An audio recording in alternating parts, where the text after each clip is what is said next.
know it's been a while since we last had the podcast, but I'm super excited to welcome our second guest. And I cannot believe that it's going to be Michelle Raymond, because she is someone that everyone needs to know about, hear about, and connect with if they want to win big in the corporate contract space. So without further ado, Michelle, please introduce yourself and tell us, what do you do and where can people find and connect with you? Awesome. So good to be here. Thank you for the invitation. So hi, everybody. My name is Michelle Raymond. I'm a leadership development consultant, and I work with corporates mainly in the financial services and the oil and gas industry, and helping them to empower their staff, but more so around the area of cultural intelligence and inclusion. I've been doing this, although the theme has changed slightly, but I've been doing this now for coming on to about 6-7 years. My background before that was in human resources, and I was working in HR for over 25 years. And part of what I do, so I go in as a leadership consultant, and then they come to me if they want training, coaching, workshops, speakers. And so I saw that there's a gap in the market when it came to large organizations or even medium-sized organizations working more sustainably, working more with cost-effective suppliers. And that's where the birth of the Corporate Acquisition Mastermind came in, which I aptly known as CAM. And that's where I help entrepreneurs, small business owners, trainers, speakers, consultants, get them ready so that they can work with corporates. And so that's looking at their positioning statement, making sure they understand how sales work in the corporate industry, how to market to the corporate industry, and just make sure they have the policies and everything ready. So we run a mastermind doing that. And that's what I've been doing for the last how many years. And apart from that, I reside in the UK, but also in Dubai, doing the same thing in Dubai. And I'm a mother, a wife, sister, friend, bestie. I'm all of those in between. Oh, amazing. And you're also the queen of corporate contracts, right? Yes, that's right. The queen of corporate contracts. I have so many at the moment. It's really good. Yes, and specifically for diverse suppliers, tell us a bit more about how you got into that and why. Yes. So I'm a diverse supplier myself, right? So I straddle a number of intersectionalities, being a woman, being Black, a small business owner. And so when we look at diverse suppliers, that's what they're looking at. What gender are you? What's your cultural background, and how many? And they also look at your business structure to make sure it's 51% owned by whenever the diversity stream is. Yeah, so you could be disabled, you could be transgender, you could be gay. So these are all the streams that they look at. And I personally focus on women or Black women who want to get into business. So the business is not solely focused on diverse suppliers, but because I have a special place, because I know how hard it's been for me to try and get into some of these camps, I make sure that part of the work is just focused on that particular niche, because they need that extra support for that level of equity, definitely. Amazing. So just for the gentlemen out there, can you just clarify, do you work with men as well? Yes, I work with men. We've got men in CAM program as well. So, and I say, because opportunities come in, and the opportunities are not specific to a race, they're not specific to a gender, but I want to make sure that our people don't miss these opportunities, because it's easy to not see it because it's not in your sight, not in your perspective, your periphery, right? So you don't see these things, you don't sit in the rooms where they're talking about these opportunities. So I leverage my Black privilege. And this is how I leverage it, by making sure I'm opening the door to other people. If there's an opportunity comes through, I can't do it, I offer it. Even when I can do it, I still offer it, because I know it's easier for me to get a next corporate gig than somebody else. So a lot of the times I give my work away to others, because I just know it's going to be harder for them. So we work for men, women, and anyone. Amazing. And just to jump on that, I can attest to Michelle sharing her opportunities around. I was fortunate, Michelle, had me as one of her, coaches. As how long ago was it? Well, how many years was that? Well, we went to Portugal as Oh well. yes, tell her about that. That's very good. So an opportunity came through from, it was called the Hub. It was a The Hub salon, Salon Network, a yes. Hub salon network. And they reached out to me and they said, we'd love you to come with us to Portugal to do some training, to do some breakout rooms or something. So I said, rather than just me come in and they pay me everything, I said, can I bring some more people? Then we can have more breakout sessions. And they weren't willing to pay anything more. So I just split my fee amongst, I think there was 4 of us, right? So Yeah. I split that amongst 4 of us, which means I got less, obviously, but everyone got something. And it was just such a nice to be there. They flew us out and we had lunch and dinner sorted. Then we did the breakout sessions and they were quite, it's easy for us. Yeah, I say it, Kua. It's easy for us because this is what we live and breathe. But for somebody else, it might be a bit more challenging how to hold a room, get conversations flowing, making sure everyone feels included. So that's what we did. And we had such a good time. We had so much free time as well. Then we all went out for a meal. And this is what I'm saying. Since then and before then, I've had opportunities in Dubai. So I was out there and I was able to bring another 3 people out there with me. There's sometimes I wasn't able to come and I've sent people, can they go? So we've had like Portugal, now I've had Portugal, Switzerland, France, and Saudi, and Dubai, obviously. So, and these are opportunities all over the world, and they're not just, and most of the opportunities are in the US, and sometimes you can do them virtually as well. So there's opportunities. You just need to know where to look and how to position yourself. And that's where Akua is a dab handle when it comes to LinkedIn positioning.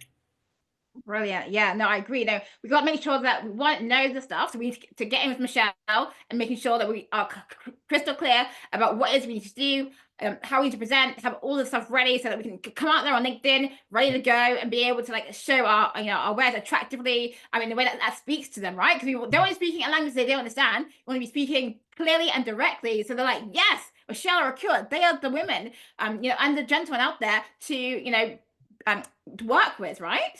Mm-hmm, Fantastic. So just to move on a little bit, it's a challenging time, in terms of thinking about diversity, equity, inclusion, and belonging. And some people are saying DI is dead, but we know that it's not. So I would love to know from you, Michelle, why is it important to you as a leader? It's important to me because I've been there where I've been in situations where, I could have done with somebody looking outside the status quo and thinking, oh, actually, how we've been truly inclusive, how we've been truly diverse. So, and we have to remember that you can't have one without the other. Some companies are very good at one part and not good at the other. So when we look at diversity, somebody said this really well at a conference. Diversity is being invited to the party. Everyone gets invited. You'll never see an invitation just for this or just for that. Everyone gets invited. But true inclusivity is where you feel comfortable enough to dance. So you can be at the party, but if you don't feel like, oh my God, I should be here, you don't feel comfortable enough, inclusivity has not, the company has not done their inclusive work very well. And so I understand that lots of companies are very diverse. Not all of them are very inclusive or make you feel like you belong. So although people like to say D&I is dead, and all we know what's happening in the political atmosphere, which is now trickling down to the UK, and I'm seeing a lot of companies now, they're being very cautious. They're holding on to the purse strings when it comes to D&I. Because they're not too sure what's going to happen. They don't want to be full flat foul of what the new political laws are saying in the US. But there are ways around it. There are ways around it. And this is a way that I've navigated. With most of my work being done in the UAE, they're not really into D&I. They're not really into D&I. But how can I still deliver that D&I package or solution without calling it D&I? So I looked at the programs I have, I looked at the solutions I have, and I had to almost like chunk up, right? And think, what else could it be? What else could it be seen as? And for me, that was cultural intelligence. And so I started carving out work and seeing how my work can translate into cultural intelligence and understanding how multi-dimensional, multi-generational teams can work better together. That's D&I, right? But it's also cultural intelligence. So when I'm out in Dubai or when I'm out in Saudi, it's understanding how different cultures and different generations, different dimensions can work together. And instead of me calling it D&I, because I know they don't like it, I call it cultural intelligence. The outcome is still the same. So this is what I would say to people listening.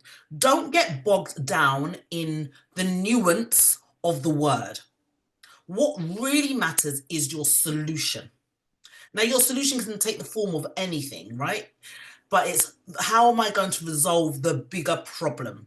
And although we used to saying diversity, inclusion, equity, and belonging, if you know that you're trying to get gigs or contracts or work with companies and you know they've had to hold the purse strings because of that, rephrase it, rename it, or just sell the solution. Just sell the solution. We don't need to give it a title. We can just sell the solution. You're understanding what the problems are within the organizations and how you can resolve that problem. So that's, we have to look at things in a different perspective with all what's happening. So D&I is not dead, but what I think we need to do is be more creative. As contractors, as trainers, as solution providers, we have to be more creative. I would absolutely agree. And I would just want to pick up on what you said about, renaming it, and talking towards the solution. I absolutely agree with that. And I think that what we are seeing is a renaming and people talking more about inclusion as opposed to, DEI, which was something which has been kind of rowed back again. So that's another one way that it's going, which is great. And the other thing is to be solutions focused. And Michelle, I wanted to come to you and ask you something which I know that you're famous for. So you like to tell us like what corporate's like, and that is saving time, right? Mm-hmm. Saving money. And what's the other one? You tell them the drill so they can know. There's 4 things. There you go. And they care about nothing else, guys. Yes. You tell them. You can save them time because they are pressed for time. There's so much things happening. If they know they can get your solution, you're going to save time. Or you're going to save them money because they're losing money every day, right? If you can save them time, save them money, or if you can push an initiative, they want to know. They want to know, right? Or if you can make them money. So we've got make them money, save them time, or push an initiative. If you can do any of those 4, that's where they're going to want to speak to you. So in all my contracts, in my proposals, in my pitches, I do between 10 and 20 outreach a day. We don't do it every day. It's probably like 2 or 3 days a week. And in all of these pitches is very clear how if you buy into my solution, I can show you how you're going to save X amount of time in doing this. I'm going to also show you how you can make money using my solution. Or they might have an initiative. More recently, we pitched to BMW because I have news alerts. And this is the tip, everybody. If you're following a company, you have to understand what's happening within those organizations. Put them on Google Alerts. So I have particular brands on Google Alerts. And I had a news check-in, and it was telling me what's happening with BMW. And I thought, oh my God, they've got a new initiative. They've got change happening within the organization. So then I pitched to them. So I'm waiting to hear back because we only did that on Friday. But because I know it's current, so they can't say to me, oh, that's not happening, because it is, because I saw their press release on the news item, right? So this is where you have to be clever and make sure you can do all 4 of them, but you need to do at least one of them. And that's where their ears will prick up. It's going to definitely pique their interest to want to speak to you further. Yeah, now that is the goal. And that's what I've never forgotten that Michelle has taught me. So speaking of, if we're new into the corporate market, and we're a bit overwhelmed, but like we're experts, we know our stuff, but we are unsure about how to, demonstrate to corporates, that we should be hired. What are 2 tips you can recommend for people new into the corporate market? I think if you're new, you need to pick an industry. Just start with an industry. I know we can sell our things to everybody, but pick an industry. The thing is, you want to go deep and wide.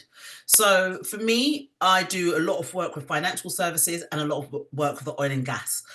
I can do more, but in terms of capacity, I don't have the capacity to do more. So pick a niche, and usually pick a niche that you have some commonality in. It could be, if you've worked in property, why don't you do property? If you worked in fashion or fast moving consumer goods, stick with that. Or you can just do whatever you like, right? But effectively, you want to understand the niche and understand what's the challenges around that industry, what's happening.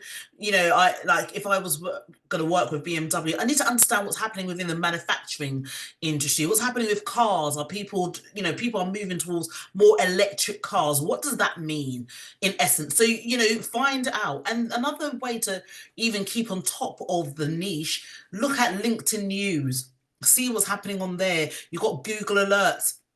There's so much things, and look at trade bodies, look at trade journals, sign up to their newsletters so you know what's happening. And then you become more like an advisor. So now when you're ready to pitch, you're pitching because you understand the market. You're not just one of these people who are just doing outreach every day and you don't understand. Now you can come with something a bit more rounded, as something a bit more strategic. So definitely understand your market. And the second thing I would definitely say is build relationships and not proposals. I'm forever telling people to build your relationship, because you are going to get a corporate contract quicker through relationships than anything else, than even outreach. And I'm one for doing outreach. But I know that when I leverage my network, when I always talk about the 3 I's, the insiders, the influencers, and the impacted, when I leverage them and I just say, oh, what's happening within your organization? Tell me more, whatever. They can get me in quicker. I can bypass procurement. I can bypass the tendering process because they've got someone in-house who has brought someone in. I can be sitting on the table and discussing their problems, and I'm showing them solutions in no time. So those are the 2 things. Understand the industry in which you want to operate in, and start building those relationships before you need it. Build it before you need it. So let's talk about relationships, because Michelle is the queen of building relationships. Now, I'm going to tell you a story, which let's see if she chimes in. Go on. Michelle knows how to meet people, and it's not just in the ordinary places. You think it's just going to networking events. Yes, we obviously need to do that, and we also need to go to the events that they host for us. But what about the toilets? If you're in the toilets and you are in there and you're at a corporate environment event, why not say hello to people who are in there? Because you just don't know who is in the toilet. And Michelle, I would love you to tell you your toilet story. The toilet story. So guys, I was in Dubai, and I was going to be speaking next, and I went to the toilet. I was wearing a blue dress. There's another lady, she was wearing a blue dress, and we were applying our lipstick. And I said, oh, hello, twin. And she goes, hello, twin. We started talking. And then she was telling me, so what are you doing here? So I told her what I do, and I asked her what she was doing. And she said, oh my God, you sound so interesting. I said, oh, do I? And she said, yeah. And then she goes, I would love to hear you speak and probably invite you back. So I said, okay, no problem. So I spoke, and then she came to me afterwards and she said, I want to book you to come back to Dubai in 2 months' time, and I want you to speak on my platform. And since then, it's just been like that.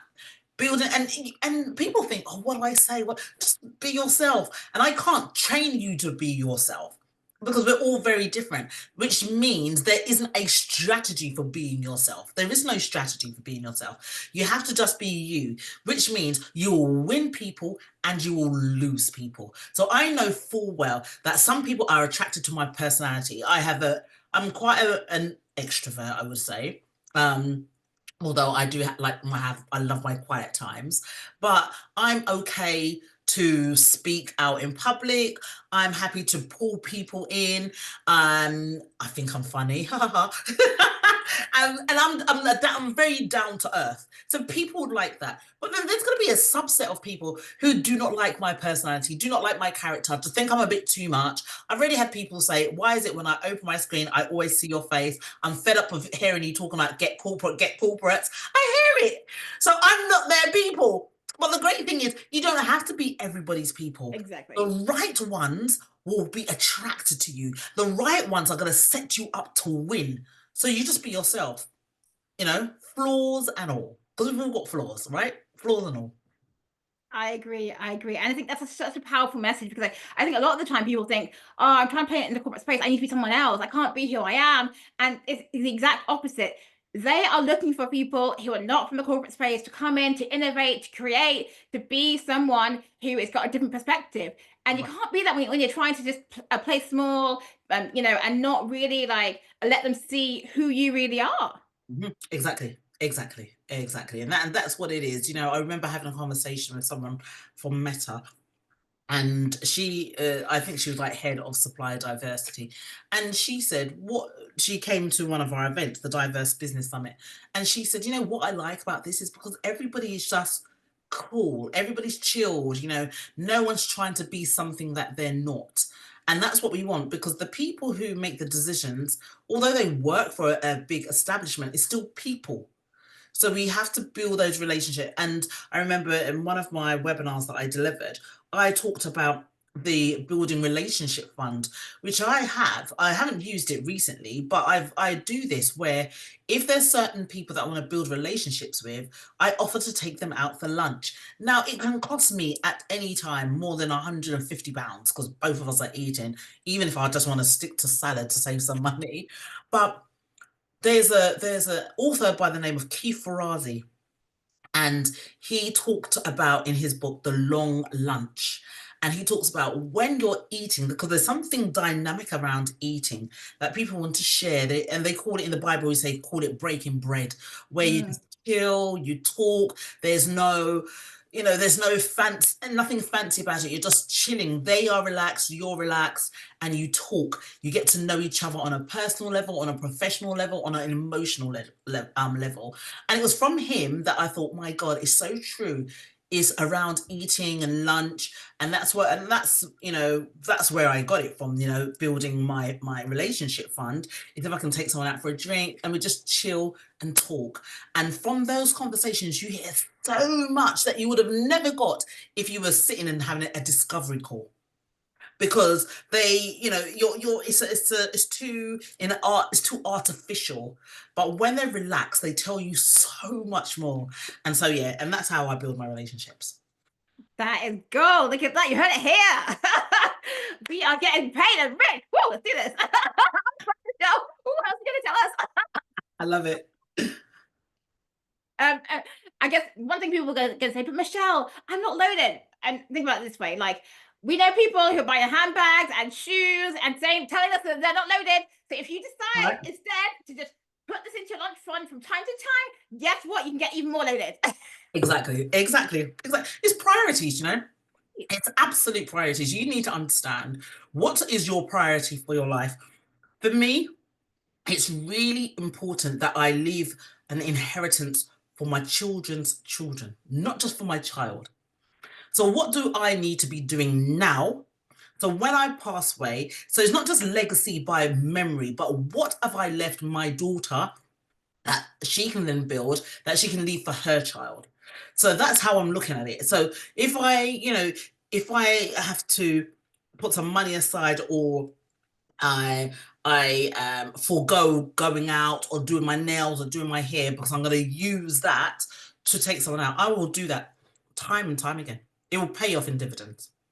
For sure. So much. We would love to find out, where can we hear you talk? What masterclass and workshops do you have coming up next? Yeah, so I'm always doing stuff. I feel like I'm always doing stuff. But at the moment, I'm going to be hosting a 2-day in-person workshop. And I haven't done this for a number of years, but I feel like led to do it because people have been asking me. And I thought, I've done a lot of the masterclasses and the webinars. I'm saying it now, I'm doing one tomorrow as well, actually. But I want to now get them to do it in practice. So it's all well and good sitting and being a passive listener. Now we're going to implement. So it's almost like an implementation day, 2 days, on a Friday and Saturday. Friday the 25th and Saturday 26th of April. And we are going to be creating their corporate offers, because what's happening, I'm getting people who are saying, I've got such a great idea, they don't want it. But is it created and packaged in a way that they recognize? They have to recognize it, all right? So that's what we're going to do those 2 days. We're going to map out your corporate offer. We're going to give it a name, and then we're going to sell it. So that's what we're going to be doing for the 2 days. Wow, that sounds exciting. Are there limited places? What's the Yes. how? Yes, tell us So more. it's called, I think it's called, my team's called it the corporate offer. Create your corporate offer, I think. And I'm going to, by tomorrow, I'm going to have a link so that people can book. It's £150 plus VAT. And that includes your lunch as well. We'll have lunch on the first day. The second day, we finish half day. And my team will be coming as well. I've got someone who's going to show you how to use AI, and then got somebody else who's really great at vision mapping, brilliant at vision mapping. So we're going to do that. And I think I've booked space for up to 20. If we have less, that's better, because then we have more time with everybody. But it's the first come, first served, and that's it. That is it. And it's a 150, what's that, 180 quid? It's nothing, absolutely nothing. I mean, to work with me for an hour is not even 180, it's much more than that. So you've got 2 days. So it's the first come, first served. They just register and come. Yeah. Brilliant. That sounds very exciting. You heard it here. Don't sleep on this. Do not sleep on this. Like, Michelle is brilliant. Like, I've worked with Michelle before, and I can attest that what she says is true, like gold, and it's actionable. It's not packaged in jargon. It's simple, it's direct, it's straightforward, but you have to do the work, and that's the thing. Like, you can buy into a lot of things, but if you don't do the work, you can't get the results. So you got to be an action taker, right, Michelle? Yes, got to be an action taker. And, anyone who's watching this, listening to this, definitely connect with me on LinkedIn. I'm just Michelle Raymond on LinkedIn, or on Instagram, Michelle Raymond _inspires. And you'll see there's so much content. And you know what I don't understand, Akira, and for anyone listening, why is it that people come to a masterclass, come to a webinar, and they get so much content, and you just decipher, you pick out what you need, but you don't implement? I had somebody who did implement, and this is as God is my witness, I was like floored when she told me. She said that she came to one of my free workshops, and I was doing a workshop for somebody else, actually, in person. She came. We were talking about building relationships and leveraging your relationship. She followed through. She got her first £10,000 gig. It was just 1 month work. Then she got another one, because on the day I told people, let's do it, let's reach out. She reached out and she did it, and she got 2 5-figure contracts in the space of a month, 2 months. And when people were saying to me that they've been doing this for a year or 2 years and haven't done it, I said, what's happening? I mean, that can happen, but what else are you not doing? Be honest with yourself, And I'm one of those people. I'm going to give you everything you need. So if you're not getting the results, there's something else happening. It's not because the work's not good. And this woman, she didn't pay me a dime. Didn't pay me a dime, and she did the work, and I was floored. I was so impressed. I was so proud. I was so happy. Amazing. And that leads us on thinking about mistakes. Yes. You must see a lot of people make mistakes in this game. So tell people 2 mistakes they should avoid when they're trying to play the corporate pond. When you just spill out your guts, when you're in front of a company, or if you go to an event and you meet somebody who works in the department you want to be able to deliver, you just spill out your guts. I can do this, I do this, I do that. It's too much. It's too much for them. And think about it, if everybody's saying the same thing, how are you going to stand out? Be different. And so what I do, I don't even when they ask me, I just quickly touch on it, but I'm then more interested in what do you do? What's your role? Do you own a budget? These are the things that I want to find out from them. Are they the right person for me to be speaking to? So I would say don't spill your guts, and you're so excited because you've been waiting for this day to be in front of somebody and be able to share what you do. I would say, take your time, be different, show them that you're not desperate. We don't want to look desperate. All right. We don't want to look desperate. So that's the first thing. I think another mistake that people they're not consistent. And when I say they're not consistent in the boring things. There's no discipline over the mundane. I've learned the art of disciplining myself over the mundane. And this is why I'm different. Not because I've got lots of followings or anything like that. It's because I know it's boring to do outreach. I know it's boring to just do the same thing over and over. But I've disciplined, so now it's become a habit. And now I've chosen discipline over desire because it's the discipline that's going to get me the work. What people like, they just feel like, let me sit here, let me just talk about how good my thing is and work will come to me. And that doesn't happen like that. So I've disciplined myself so that now I wake up and I do the mundane work and I do it well. And it's the mundane work that gets me the results.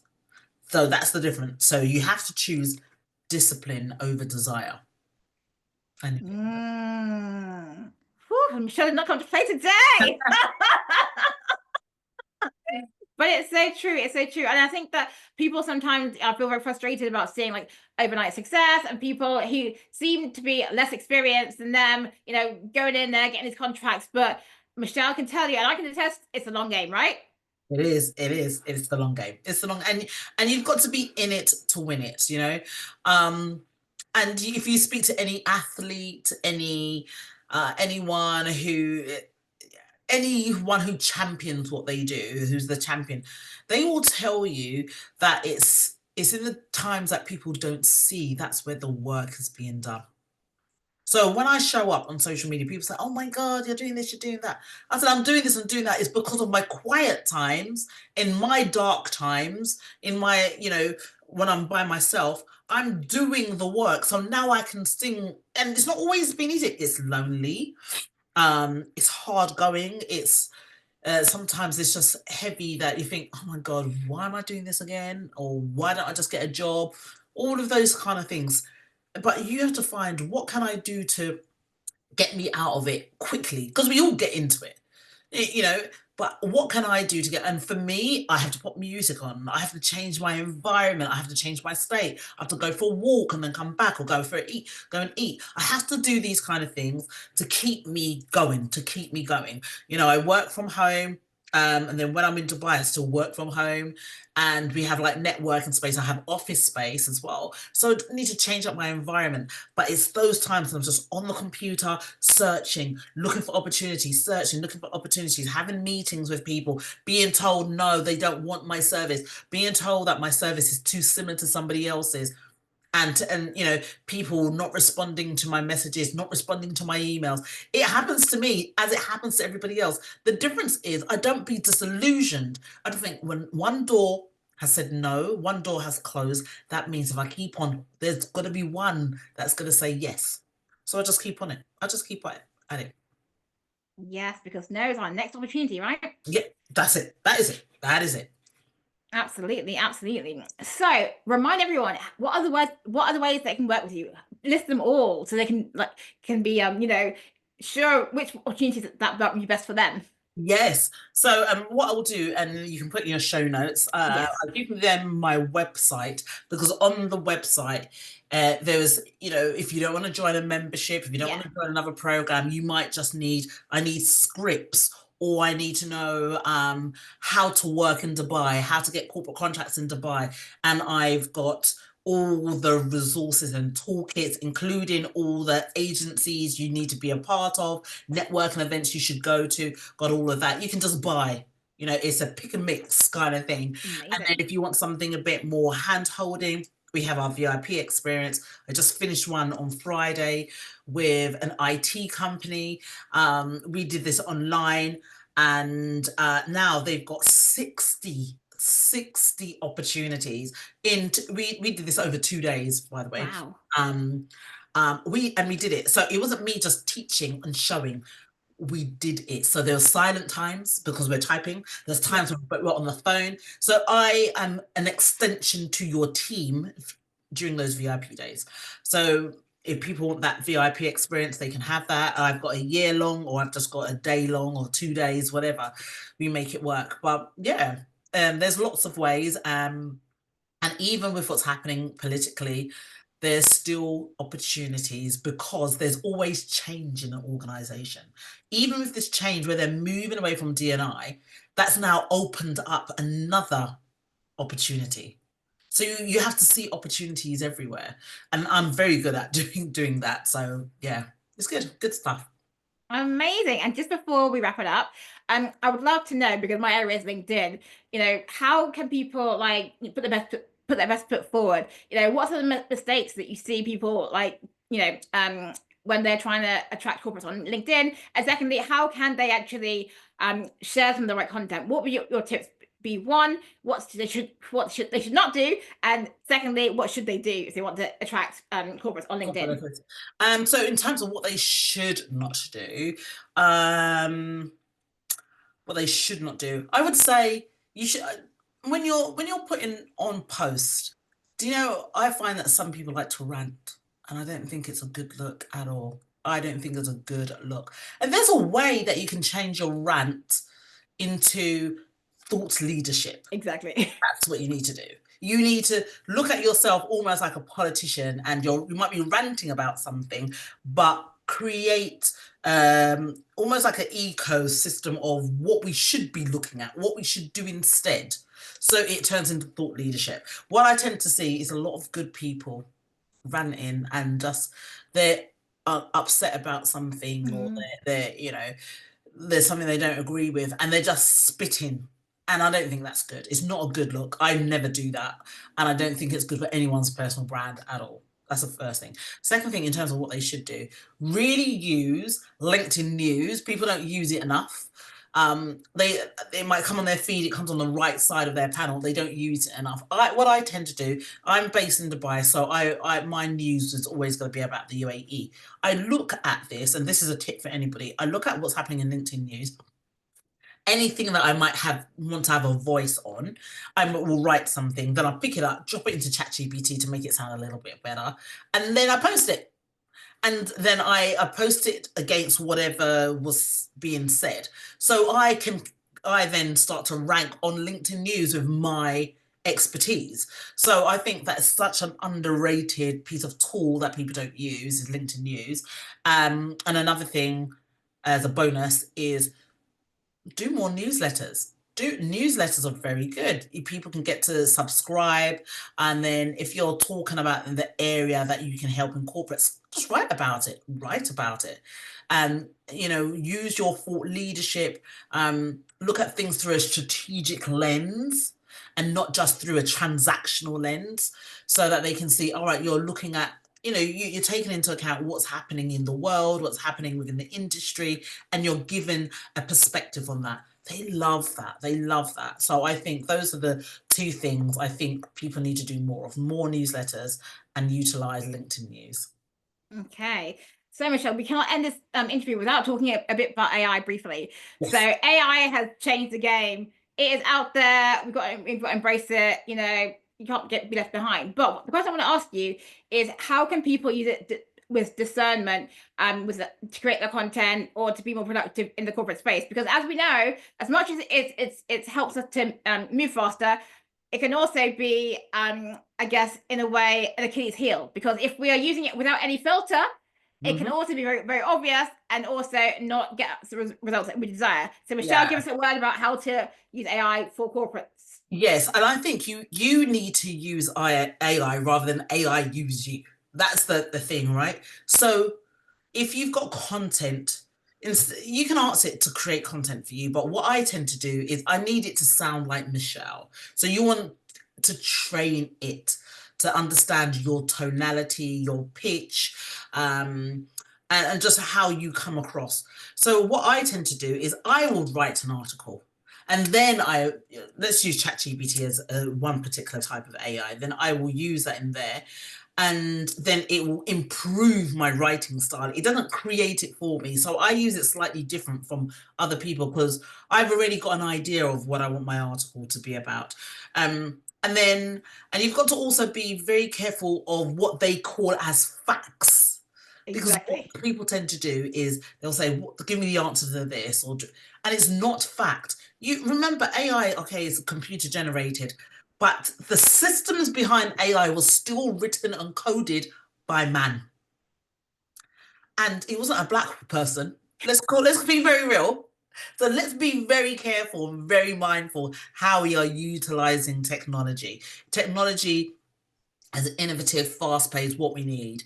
But you've got to be very careful, and not everything. And they do have disclaimers on their AI tools to say, be aware that not everything that we are creating here, but people bypass that and they just call it as fact. And I've seen people write things in their posts. I thought, that's not the truth. That's not.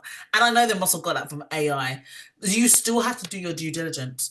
And AI doesn't take away from the insights that you have, the experiences that you have. AI can't recreate that. You do that. And that's what people buy into, your own personal experiences. So still share the wins, the losses, the challenges, the downtimes, the uptimes. You share that in your voice. And I think that's what the key difference is with using AI and just being really mindful, being mindful. Yeah. Yeah, because I like to say, don't outsource your humanity to AI and the robots, because as much as you can work faster and you can generate stuff really quickly, at the end of the day, we are humans and we all actually want to be seen, valued, and heard. And that's about human connection. No amount of like ChatGPT, Perplexity, whatever AI capability you want to use can actually be human. So Yeah. it's really I think interesting that we've got to a place where there's people actually like rejecting seeing Mhm. AI content because they're like, I know that wasn't made by a human. I want that human connection. So just circling back to relationships, Michelle, how can people be reminded that as much as we want to be productive, how can we also be human in our approach? Yeah, and I think sometimes, even when you're connecting on LinkedIn, I'm an avid fan of just sending voice notes or video messages, let them see me. I've been doing this for years. I'd send video messages over WhatsApp. I do this on LinkedIn. If you're connected, you can do that. So I do that because I want them to know this is me. And this is what you're going to get, right? And we're not going to put on any airs and graces. I'm not going to try and be something I'm not. This is me. And I think people really appreciate that. I get lots of messages saying, oh, Michelle, love your video message, love your voice note. And it was so real. And that's what I do. If I've got an apology, I just send it via video, especially if I can't see them. So I think that human connection is really, really important. And you know what? If you have an opportunity to meet somebody in person, yeah, it's going to cost you in travel. It's going to cost you in time, and I'm very much into waste reduction. So that means when I'm traveling, I will work on the train, so I haven't lost time. You know, so those kind of things. But the in-person connection is it cannot be it cannot be undervalued. It cannot be underestimated. When in Dubai, they're very big on face-to-face connection. It'd be very hard pressed to get your sponsorship, get investment if they don't meet you. So I had to learn the art of meeting up, but it makes such a difference. Just the interaction, the energy, and you really know it, whether you can get to really know, like, and trust that person. So that human connection cannot be undervalued, cannot be underestimated at all. Brilliant. Okay, and give us your final word before we wrap it up, because this has been amazing. Final word.